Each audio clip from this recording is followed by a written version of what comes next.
guys, mayroon tayong ginagawa ditong Rossi 175 Chariot. So ang issue nito guys ay stuck up clutch. So kahit na anong piga mo, hindi nag-engage at hindi bumabalik.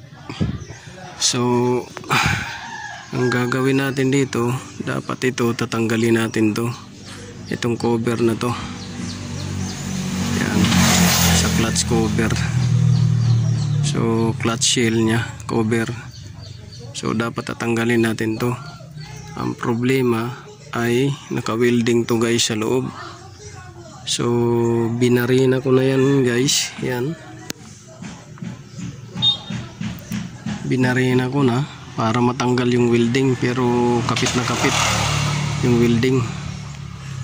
Ngayon kung puputulin naman natin to guys, ito mahirapan tayo magputol dahil sobrang lalim at sobrang lapit dito. So dito na porsyon makaputol tayo, makaano tayo, pero pagka bumaon na mahirapan tayo. So no choice tayo dyan. Last option natin dyan na puputulin para mailabas to dahil nag-stack up yung clutch nya. So ang gagawin natin dito ay ito, tinanggal natin yung clutch fork nya ito gamit yung grinder. Tapos ngayon papalitan natin ng ganito. Gumamit ako yung lumang yabi, winilding natin yan dahil pinukpok natin gamit nito, hindi tayo talaga mailabas to dahil naka-welding. So masisira lang at mabibiak to pagka inano natin, no? Matigas talaga yan. So ang last option natin dito, dahil itong option na to ay medyo matrabaho at delikado, pag naipit tatalsik yung bala ng grinder or cutting disc. So ito, winilding natin to at ginaganong-ganon natin yan. Pwede nyo tong isagad ganyan para ang bearing guys ay bearing yung tusir nya ay lumambot at yung spring nya ay mag-stretch, compress, at saka yan, ginaganong-ganong ko lang yan. Tapos bugahan nyo ng WD-40 at igaganong-ganon nyo uli. Itataas nyo ng konti yan, o tumaas.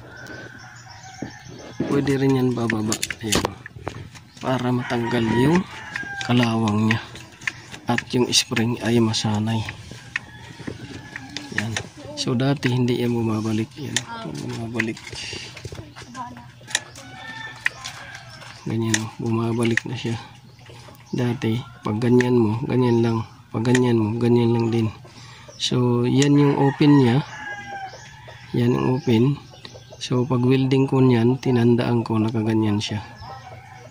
So yan yung engagement nya, kasunod kasi niyan ganyan, no? So bumabalik na siya. So yun lang, kasi no option tayo kundi kakatingin to. Last option yan, pero medyo delikado.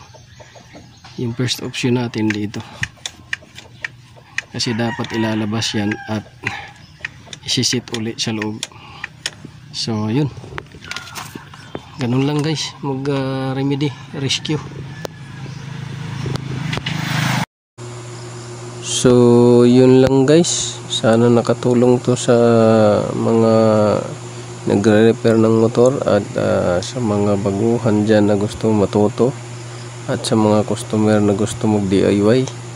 So ganun lang, sana nakatulong to sa inyo. This is Autoboyson. So ayan, bumabalik na, malambot na. So don't forget to like, share, subscribe my YouTube channel Autoboyson kung nagustuhan nyo.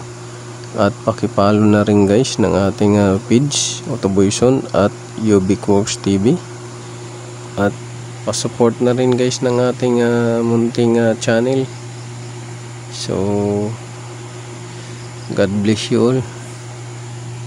Sa susunod na video guys, abangan nyo lang guys. Pasensya na guys kayo kung paminsan-minsan lang tayo nag-upload ng video dahil sa sobrang daming schedule natin. Tapos ang iba hindi na mabidyuhan dahil puro urgent. So madalian ang pag-aayos. So hindi na nabibidyuhan natin. So pasensya na kayo guys. So maraming salamat sa mga sumuporta sa aking channel at sa mga video na pinapanood nyo.